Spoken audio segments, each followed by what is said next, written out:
नमस्कार दोस्तों, निकवी क्लासेज में आपका एक बार फिर से स्वागत है। दोस्तों, हमारी क्लासेज चल रही थी आरपीएफ में जीके एंड जीएस के बारे में हम अध्ययन कर रहे थे। आप सभी को पता है कि आरपीएफ में 50 क्वेश्चन जीके के पूछे जाते हैं और वो किस प्रकार के क्वेश्चन रहते हैं उसके बारे में हम चर्चाएँ कर रहे थे। जो पीछे के लगे हुए रेलवे हो, आरपीएफ की हो, चाहे रेलवे एनटीपीसी हो या आपके लिए दिल्ली पुलिस हो या एसएससी के जितने पेपर लगे हैं, उनमें जो क्वेश्चन पूछे जाते हैं उन क्वेश्चनों को उठाकर हम उनके माध्यम से आगे किस प्रकार के क्वेश्चन आने वाले हैं इन पर हम चर्चाएं करते हैं रोज़। तो आज के हम कक्षा में किस प्रकार के क्वेश्चनों के बारे में चर्चा करेंगे ये देखते हैं। हम भारत के राष्ट्रीय उद्यानों के बारे में हम चर्चाएँ करने वाले हैं। आप सभी को दिखाई दे रहा होगा कि आज का हमारा क्वेश्चन क्या है। तो दोस्तों, इससे पहले बता दूं, यदि आप चैनल पर नए हो तो ज़्यादा से ज़्यादा मित्रों को भी शेयर कीजिए और आप भी इस चैनल को सब्सक्राइब कर लें ताकि इन कक्षाओं के नोटिफिकेशन और इन आगे जो भर्तियों के नोटिफिकेशन आते हैं वो भी आप तक जल्द से जल्द पहुंच सकें। दोस्तों, बात करते हैं कि भारत का प्रथम राष्ट्रीय उद्यान कौन सा है। इसके बारे में हम चर्चाएँ करते हैं कि भारत का प्रथम राष्ट्रीय उद्यान कौन सा है। हेमिस राष्ट्रीय उद्यान, साउथबेटन आइसलैंड, या आपसे पूछ लिया जाए जिम कार्बोनेट उद्यान या बक्सा राष्ट्रीय उद्यान। इसमें से आपको बताना है कि भारत का प्रथम राष्ट्रीय उद्यान के बारे में आपको बताना है इस क्वेश्चन में। ठीक है, तो दोस्तों बात करते हैं कि भारत का प्रथम की बात करने से पहले हम चर्चा करते हैं हेमिस राष्ट्रीय उद्यान ये कहाँ पे स्थित है। तो हेमिस राष्ट्रीय उद्यान आपसे पूछ लिया जाए ये कहाँ पे स्थित है। ये दोस्तों लद्दाख में स्थित है। कहाँ पे? लद्दाख में स्थित है। लद्दाख में स्थित है। आपसे पूछ लिया जाए स्थित कहाँ पे है, ये लद्दाख में। ठीक है दोस्तों, हेमिस राष्ट्रीय उद्यान लद्दाख में तो ये स्थित हो गया। ठीक है दोस्तों, यह भारत का, लिखो दोस्तों, यह भारत का सबसे बड़ा राष्ट्रीय उद्यान है। सबसे बड़ा राष्ट्रीय उद्यान है। राष्ट्रीय उद्यान है। ये क्वेश्चन आपसे पूछा जा सकता है कि भारत का सबसे बड़ा राष्ट्रीय उद्यान कौन सा है। तो आपको आंसर क्या देना है, हेमिस राष्ट्रीय उद्यान, जो कहाँ पे है, लद्दाख में। यह भारत का सबसे बड़ा राष्ट्रीय उद्यान है। ठीक है दोस्तों, हम बात करते हैं वन्य एवं वन्य जीव संरक्षण अधिनियम कब पारित किया गया था। तो वन एवं वन्य जीव संरक्षण अधिनियम, वन एवं वन्य जीव संरक्षण अधिनियम, वन्य जीव संरक्षण अधिनियम, संरक्षण अधिनियम आपसे पूछ लिया जाए कब भारत में पारित हुआ था वन एवं वन्य जीव संरक्षण अधिनियम। तो कब पारित किया गया था, इसे 1972 में पारित किया गया था। राजस्थान में यह 9 सितंबर 1973 में पारित हुआ था। 1972 में। ठीक है, आपसे पूछ लिया जाए राजस्थान के संदर्भ में, राजस्थान में 9 सितंबर 1973 को, कब? 9 सितंबर 1973 को पारित किया गया था। ठीक है दोस्तों, राजस्थान में आपसे पूछा जाए कि ये कब पारित हुआ, 9 सितंबर 1973 को पारित हुआ। वन एवं वन्य जीव संरक्षण अधिनियम भारत में 1972 में, जबकि राजस्थान में 9 सितंबर 1973 को ये पारित हुआ था। ठीक है दोस्तों, आगे बात करते हैं साउथबेटन। अब बात कर लेते हैं कि भारत में कुल कितने वन्य राष्ट्रीय उद्यान स्थित हैं। आपसे पूछा जाए या वन्य जीव संरक्षण अधिनियम के तहत कितने राष्ट्रीय उद्यान हैं, तो 106 राष्ट्रीय उद्यान हैं। तो भारत में कुल राष्ट्रीय उद्यान, लिखो दोस्तों, भारत में कुल राष्ट्रीय उद्यान, आपसे पूछा जाए भारत में कुल राष्ट्रीय उद्यान कितने हैं। तो भारत में कुल राष्ट्रीय उद्यान है 106। कितने हैं दोस्तों? 106 राष्ट्रीय उद्यान है। ठीक है दोस्तों, 106 राष्ट्रीय उद्यान है। पूछा जाए भारत का सबसे छोटा राष्ट्रीय उद्यान कौन सा है। तो साउथबेटन आइसलैंड, यह है भारत का, लिखो दोस्तों, यह है भारत का सबसे छोटा राष्ट्रीय उद्यान है। सबसे छोटा राष्ट्रीय उद्यान है। राष्ट्रीय उद्यान है। तो आपसे पूछ लिया जाए भारत का सबसे बड़ा तो कौन सा होगा, हो गया हेमिस राष्ट्रीय उद्यान, और सबसे छोटा हो गया साउथ बेटन राष्ट्रीय उद्यान। ये तो लद्दाख में था। ये कहाँ पे स्थित है? ये अंडमान निकोबार द्वीप समूह में स्थित है। यह अंडमान निकोबार द्वीप समूह में, अंडमान निकोबार में स्थित है, निकोबार में स्थित है। ठीक है दोस्तों, आपसे पूछ लिया जाए ये कहाँ पे स्थित है, तो यह अंडमान निकोबार में स्थित है। ठीक है दोस्तों, एक ऑप्शन में दे रखा है बक्सा राष्ट्रीय उद्यान। ये कहाँ पे स्थित है? ये इसका सीधा डायरेक्ट स्थान पूछा जाता है। तो बक्सा राष्ट्रीय उद्यान कहाँ पे स्थित है? तो ये पश्चिम बंगाल में स्थित है। कहाँ पे?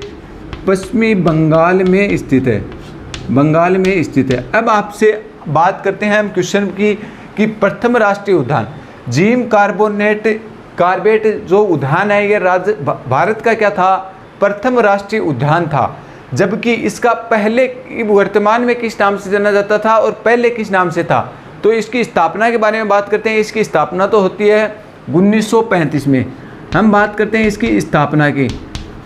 स्थापना के समय तो इसे जिम कार्बोनेट उद्यान के नाम से जाना जाता था। कब? 1935 में कब होती है इसकी स्थापना होती है।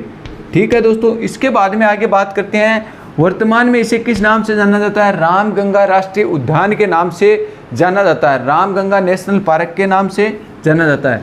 रामगंगा राष्ट्रीय उद्यान या नेशनल उद्यान, राष्ट्रीय उद्यान, रामगंगा राष्ट्रीय उद्यान के नाम से किसे जाना जाता है? जिम कार्बेट नेशनल उद्यान को जाना जाता है। ठीक है दोस्तों, आगे बात करते हैं हम। एक दोस्तों आपसे पूछ लिया जाए कालेश्वर राष्ट्रीय उद्यान कहाँ स्थित है? कौन सा? कालेश्वर राष्ट्रीय उद्यान आपसे पूछ लिया जाए कि कहाँ स्थित है, तो ये कहाँ पे स्थित है? हरियाणा में स्थित है। और ये कई बार क्वेश्चन पूछा गया है, हरियाणा में स्थित है। एक आपसे पूछा जाए जो तैरता हुआ राष्ट्रीय उद्यान के नाम से जाना जाता है, काबुल लामजाओ राष्ट्रीय उद्यान। कौन सा? काबुल लामजाओ, काबुल लामजाओ राष्ट्रीय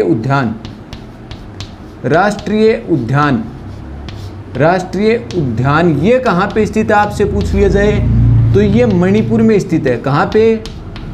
मणिपुर में। इसे तैरता हुआ राष्ट्रीय उद्यान भी कहते हैं। तो ये लिखो, इसे तैरता हुआ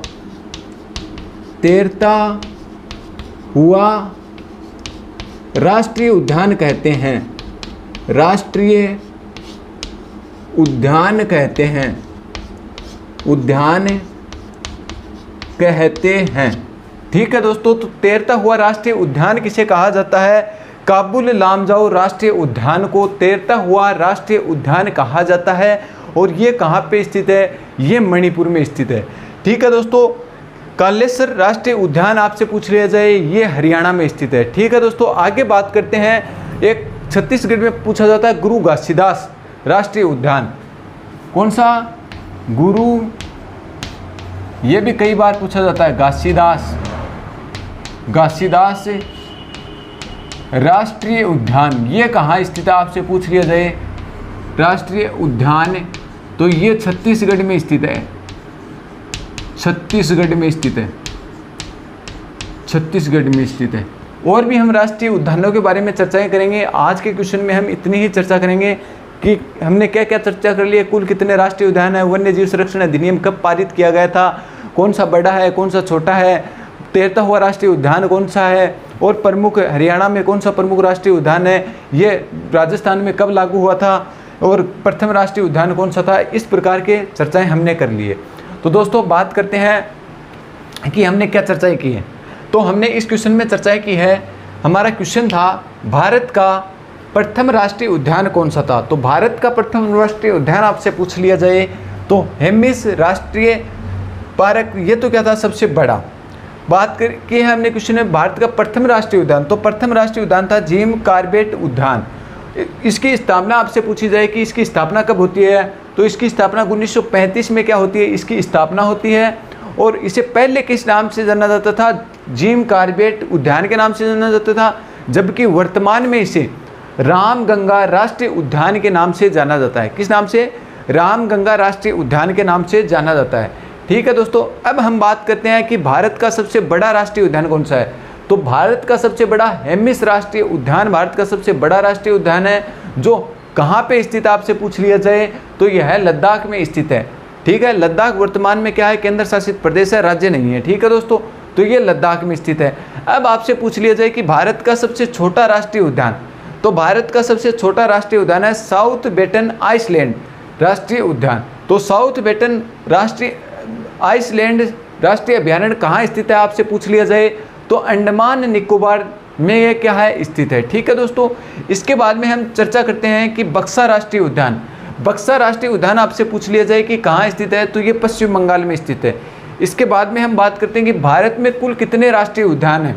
तो भारत में कुल कितने राष्ट्रीय उद्यान हैं, 106 राष्ट्रीय उद्यान है, जिसमें से सर्वाधिक राष्ट्रीय उद्यान कहाँ है, तो यहाँ पे सर्वाधिक राष्ट्रीय उद्यान है कहाँ पे, अंडमान निकोबार द्वीप समूह में सर्वाधिक राष्ट्रीय उद्यान है, राष्ट्रीय उद्यान है। आपसे पूछ लिया जाए कि सर्वाधिक राष्ट्रीय उद्यान कहाँ पे स्थित है, तो अंडमान निकोबार में स्थित है। ठीक है दोस्तों, आगे हम बात करते हैं कि वन एवं वन्य जीव संरक्षण अधिनियम कब पारित हुआ, तो 1972 में पारित किया गया था। वर्तमान में किस सूची का विषय आपसे पूछ लिया जाए, सूची पूछ लीजिए तो कौन सी सूची का विषय है, ये समवर्ती सूची का विषय है। कौन सी सूची का, समवर्ती सूची। समवर्ती सूची का क्या है, ये विषय है। समवर्ती सूची का क्या है, ये विषय है। कौन सा, वन एवं वन्य जीव संरक्षण अधिनियम 1972। ये राजस्थान में कब पारित किया गया था, तो ये राजस्थान में 9 सितंबर 1973 को क्या किया गया था, पारित किया गया था। ठीक है दोस्तों, आगे बात करते हैं कालेसर राष्ट्रीय उद्यान कहाँ स्थित है। ये कई बार क्वेश्चन पूछा हुआ है, हरियाणा में स्थित है कालेसर राष्ट्रीय उद्यान। ठीक है दोस्तों, अब आपसे पूछ लिया जाए काबुल लामजाओ, कौन सा, काबुल लामजाओ राष्ट्रीय उद्यान कहाँ स्थित है, तो ये सीधा पूछा जाए तो मणिपुर का आंसर है। और एक आपसे ये भी पूछा जा सकता है कि तैरता हुआ राष्ट्रीय उद्यान कौन सा है, तो काबुल लामजाओ राष्ट्रीय उद्यान जो कहाँ पे स्थित है, मणिपुर में स्थित है। और ये भी आपसे कई बार क्वेश्चन पूछा गया है, गुरु घासीदास राष्ट्रीय उद्यान कहाँ स्थित है, तो गुरु घासीदास राष्ट्रीय उद्यान छत्तीसगढ़ में स्थित है। तो उम्मीद करता हूँ जो मैंने आपको राष्ट्रीय उद्यान के बारे में मैंने बताया है, सर्वाधिक कहाँ है, कुल 106 है और सर्वाधिक अंडमान निकोबार द्वीप समूह में स्थित है। जैसे हम बात कर सकते थे काजीरंगा राष्ट्रीय उद्यान कहाँ है, एक सिंगे के गेंडे के लिए प्रसिद्ध है, बहुत बार क्वेश्चन पूछा गया है, असम में स्थित है। एशियाई शेरों के लिए कौन सा राष्ट्रीय उद्यान प्रसिद्ध है, तो ये गुजरात वाला जो राष्ट्रीय उद्यान है ये प्रसिद्ध है। ठीक है, इस प्रकार से कई राष्ट्रीय उद्यान हैं, उसके बारे में हम चर्चा करेंगे, आगे और क्वेश्चन लेके आएंगे उनमें चर्चा करेंगे। आज तो हम एक छोटे बड़े कब अधिनियम पारित किया गया था इनके बारे में हम चर्चा की है, प्रथम कौन सा है, अंतिम कौन सा है, इनके बारे में चर्चा की है। तो उम्मीद करता हूँ ये आपको जो आज चर्चा की है ये क्वेश्चन समझ में आ गए होंगे। समझ में आ गए तो आप एक बार स्क्रीनशॉट लें और चैनल को शेयर और सब्सक्राइब भी ज़रूर करें। तो एक बार आप इसका स्क्रीनशॉट लें, फिर हम आगे के क्वेश्चन के बारे में और आगे चर्चा करते हैं।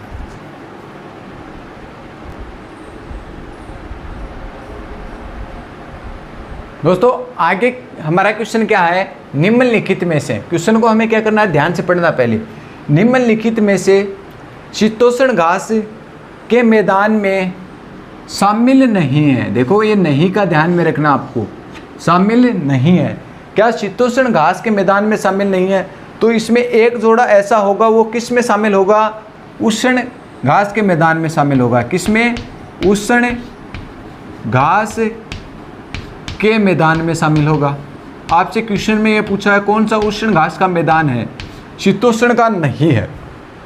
ठीक है दोस्तों, तो इसमें एक जोड़ा आपको बताना है, Downs Veld, Prairies Steppes, Llanos Campos, Pampas व फुस्ताज घास के मैदान। अब हम इसमें चर्चा करने वाले हैं कौन कौन से घास के मैदान कहाँ कहाँ स्थित है, इसके बारे में हम चर्चाएं करेंगे, और कौन से शीतोष्ण के हैं और कौन से उष्ण कटिबंधीय घास के मैदान है उसके बारे में हम चर्चाएं करेंगे। उससे पहले बता दूं ये 100% लगा लेना, यहीं से क्वेश्चन आपसे पूछा जाएगा, ज़रूर ज़रूर यदि ज्योग्राफी से क्वेश्चन आता है तो यहीं से एक क्वेश्चन जरूर उठाया जाता है, चाहे किसी की भी एग्जाम उठा के देख लेना आप, चाहे इंडिया लेवल की उठा के देख लेना, चाहे राजस्थान लेवल की उठा के देख लेना, टीचर तक भी इसमें से क्वेश्चन पूछे जाते हैं। ये टीचर में पूछा हुआ ही क्वेश्चन है, और रेलवे और उसमें किस किस प्रकार से क्वेश्चन आते हैं वो भी मैं आपको बताऊंगा। उसमें इस प्रकार से क्वेश्चन पूछे जाते हैं कि डाउन्स घास का मैदान कहाँ स्थित है, तो ये कहाँ स्थित है, ऑस्ट्रेलिया में स्थित है। डाउन्स घास के मैदान कहाँ स्थित है आपसे पूछा जाए तो ऑस्ट्रेलिया में स्थित है। इस प्रकार से ही आपसे क्वेश्चन पूछे जाएंगे। तो डाउन्स घास के मैदान कहाँ पे है, ऑस्ट्रेलिया में। अब आपसे पूछ लिया जाए पेरिज घास के मैदान कहाँ स्थित है, तो पेरिज घास के मैदान है उत्तरी अमेरिका में। आपसे पूछ लिया जाए कि पेरिज घास के मैदान कहाँ पे है, उत्तरी अमेरिका में स्थित है। कहाँ पे, उत्तरी अमेरिका में स्थित है। अब आपसे आगे पूछ लिया जाए कि वेल्स घास के मैदान कहाँ स्थित है, तो वेल्ड जो घास के मैदान है ये कहाँ पे स्थित है, ये अफ्रीका में स्थित है। कहाँ पे, अफ्रीका में स्थित है, अफ्रीका।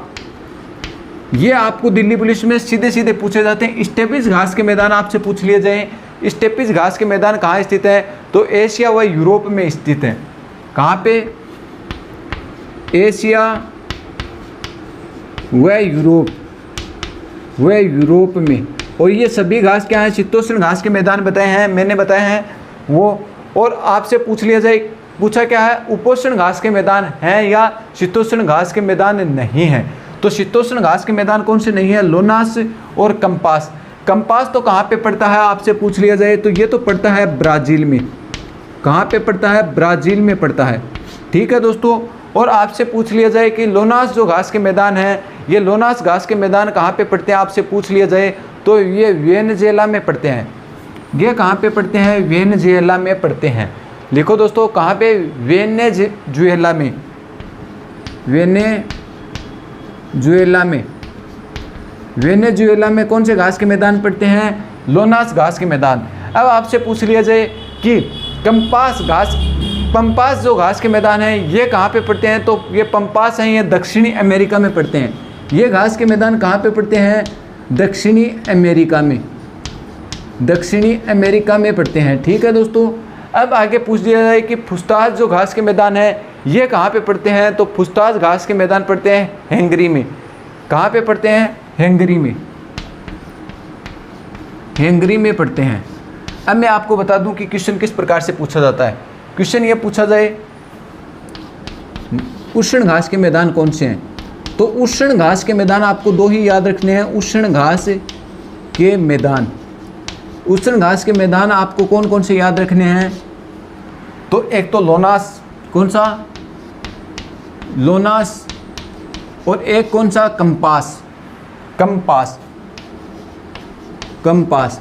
ये दो घास के मैदान तो किस में आते हैं, उष्ण कटिबंधीय क्षेत्रों में आते हैं, घास के मैदान आते हैं। बाकी के सभी जो घास हैं वो किस में आते हैं, शीतोष्ण कटिबंधीय क्षेत्रों में आते हैं। तो इस बात का आपको ध्यान में रखना है कि कौन सा घास किस प्रकार का है। हम एक बार फिर से चर्चा करते हैं कि टीचर में तो ये का एक क्वेश्चन आया हुआ क्वेश्चन है, परंतु आपके जो रेलवे है, एसएससी है, दिल्ली पुलिस है, उसमें किस प्रकार से पूछे जाते हैं, या तो यह पूछा जाएगा निम्न में से कौन सा उष्ण कटिबंधीय क्षेत्र में घास का मैदान है, तो आपको ये दो आंसर मिलेंगे। या आपसे इस प्रकार से ही पूछा जाता है ऑस्ट्रेलिया में कौन से प्रकार के घास पाए जाते हैं, या डाउन्स आपको नाम दे दिया जाता है कि कहाँ पे है डाउन्स घास के मैदान। कंपास घास के मैदान कहाँ पे है, ब्राज़ील में है, ये भी कई बार क्वेश्चन पूछा हुआ है। और ये पंपास जो घास के मैदान है ये कहाँ पे है, दक्षिणी अमेरिका में, ये भी कई बार क्वेश्चन पूछा हुआ है। और पेरिज घास के मैदान तो बहुत बार पूछा हुआ क्वेश्चन है, उत्तरी अमेरिका में स्थित है। तो इस प्रकार के क्वेश्चन आपसे रेलवे में नाम देकर पूछे जाते हैं कि कौन सा घास का मैदान कहाँ स्थित है, तो ये आपको याद रखना जरूरी है। तो बात करते हैं हम हमारे क्वेश्चन की ओर, चलते हैं कि हमारा क्वेश्चन क्या था। हमारा क्वेश्चन था निम्न में से शीतोष्ण घास के मैदान में शामिल नहीं है। तो शीतोष्ण घास के मैदान में क्या शामिल नहीं है आपको ये बताना है। तो शीतोष्ण घास के मैदान में डाउन्स शीतोष्ण घास के मैदान है, और डाउन्स कहाँ पाए जाते हैं, ऑस्ट्रेलिया में पाए जाते हैं। सबसे मोस्ट तो ये कई बार पूछा हुआ क्वेश्चन है, सबसे मोस्ट तो है डाउन्स। डाउन्स कहाँ है, ऑस्ट्रेलिया में शीतोष्ण घास के मैदान है। ठीक है। अब आगे बात करते हैं वेल्ड घास के मैदान कहाँ स्थित है, तो ये अफ्रीका में स्थित हैं, ये भी शीतोष्ण घास के हैं। अब आगे चलते हैं पेरिज घास के मैदान। पेरिज जो घास के मैदान है ये कहाँ स्थित है, ये उत्तरी अमेरिका में स्थित है। और पियरेज भी किस प्रकार के घास के मैदान हैं, ये भी शुष्क, शीतोष्ण व शुष्क घास के मैदान पाए जाते हैं। ठीक है दोस्तों, आगे बात करते हैं स्टेपीज। तो स्टेपीज घास के जो मैदान हैं ये कहाँ पे स्थित हैं, तो ये एशिया और यूरोप में स्थित हैं। कहाँ, एशिया और यूरोप में स्थित हैं। ठीक है दोस्तों, इसके बाद में हम बात करते हैं लोनास। लोनास जो घास के मैदान है ये कहाँ स्थित है, ये वेनेजुएला में स्थित है, वेनेजुएला में स्थित है। ठीक है दोस्तों, इसके बाद में बात करते हैं कंपास घास के मैदान। और कंपास घास के मैदान कहाँ स्थित है, कंपास घास के मैदान है ब्राज़ील में। और ये दोनों जो घास के मैदान हैं ये किस प्रकार के हैं, ये उष्णकटिबंधीय घास के मैदान बोले जाते हैं। तो उष्ण घास के मैदान कौन से हो गए, लोनास और कंपास। लोनास वेनेजुएला में और कंपास कहाँ पे, ब्राज़ील में। और ये उष्णकटिबंधीय घास के मैदान है। ये दो घास के मैदान आपको याद रखने हैं। बाकी जो घास के मैदान आपसे पूछे जाएं वो किस प्रकार के हैं, शीतोष्ण घास के मैदान हैं। तो कई बार ये क्वेश्चन पूछा हुआ क्वेश्चन है। फिर आगे बात करते हैं पंपास। पंपास जो घास के मैदान है ये कहाँ पे स्थित है, ये दक्षिणी अमेरिका में स्थित है पंपास। ठीक है दोस्तों, आगे पूछ लिया जाए फुस्ताज घास के मैदान। तो फुस्ताज घास के मैदान है हंगरी में। हंगरी में क्या है, फुस्ताज घास के मैदान है। ये भी दोनों घास किस प्रकार के हैं, शीतोष्ण कटिबंधीय घास के मैदान है। तो इस प्रकार से आपसे क्वेश्चन पूछे जाते हैं घास के मैदानों से। और ये क्वेश्चन आप नोट लगा के लिख लेना। मैं कह रहा हूँ 100% आपकी पेपर में छपेगा 100% यहीं से ये क्वेश्चन छपेगा आपके पेपर में। तो ठीक है दोस्तों, आज की कक्षा में हम इतनी चर्चा करेंगे। बची हुई अगली जो कक्षा आएगी उसमें मैं सोच रहा हूँ आपको एक तो ये करवा दिया जाए झूमिंग कृषि के प्रकार, जैसे श्रीलंका में झूमिंग कृषि को क्या कहते हैं, मलेशिया में क्या कहते हैं, इंडोनेशिया में झूमिंग कृषि को क्या कहते हैं। अलग अलग स्थानों पे झूमिंग कृषि को अलग अलग नामों से जाना जाता है। तो उनके बारे में हम चर्चा करने की सोच रहे हैं कि अगली कक्षा हम पहला ही क्वेश्चन वो ही लेकर आएंगे। तो दोस्तों, आज की कक्षा आपको कैसी लगी आप हमें कमेंट करके बताना, क्योंकि आप ही का कमेंट हमें क्या देता है, मोटिवेशन देने का काम करता है। फिर भी यदि आपको कहीं पे दिक्कत होती है ना तो वो भी बताया करो, और कोई टॉपिक आपको कम आता है या किस प्रकार के टॉपिक के क्वेश्चन आपको ज़्यादा करवाने हैं वो हमें आप कमेंट करके बताया करो, क्योंकि आपके कमेंट के माध्यम से हमें पता चलेगा कि आगे की कक्षाओं में हमें क्या पढ़ाना है। तो दोस्तों, यदि चैनल पर नए हो तो प्ले लिस्ट उपलब्ध है, आप जाकर ये जो पीछे की कक्षाएं जितनी करा दी गई हैं उन्हें देखकर और उनके अच्छे से नोट्स बना लेना, ताकि आपको ये आगामी आने वाली जितनी भी भर्तियाँ हैं उसमें आपको अच्छे से फ़ायदा कर सकें। और दोस्तों, चैनल को सब्सक्राइब शेयर तो ज़रूर ही किया करो। ये तो आपको बोलने की आवश्यकता ही नहीं है, इतना अच्छा बेहतर कंटेंट आपके लिए लेकर आते हैं हम। कितनी तैयारी के साथ हम ये आते हैं कि किस प्रकार से बच्चों को याद होता है और किस प्रकार से याद करवाया जाना चाहिए, क्योंकि आप जहाँ से गुजरे हो वहीं से हम गुजर चुके हैं। तो हमें पता है आपको किस प्रकार से याद होगा और किस प्रकार से आपको याद करवाया जाए। हम पूरा प्रयास करते हैं हमारी तरफ से। आप भी थोड़ी मेहनत करोगे तो मैं उम्मीद करता हूँ आपको ज़रूर ये जो चीज़ें मैं पढ़ा रहा हूँ ये अच्छे से समझ में भी आएंगी और याद भी हो जाएंगी। तो दोस्तों, आगे की कक्षाओं में मिलते हैं हम नेक्स्ट कक्षा में एक नए टॉपिक के साथ और एक नए प्रश्न के साथ। तो चलते हैं दोस्तों, आज की कक्षा में इतना ही। धन्यवाद दोस्तों।